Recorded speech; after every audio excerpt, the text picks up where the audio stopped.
ស្រុកស្រែចឹងឯងគឺមានតែធ្វើស្រែមិនដែលស្គាល់ទេទីក្រុងដ៏ស្កឹមស្កាយ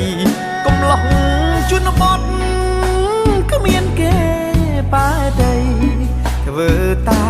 ស្រែលើដីស្បែកខ្មៅត្រូវថ្ងៃរាប់ខែស្ដាប់ពាក្យប្រដៅគោរពម៉ែឪបងទោះបីខ្លួនក្រត្រដោខំធ្វើស្រែហាត់លៀងហាត់ដៅខោអាវជាប់តែ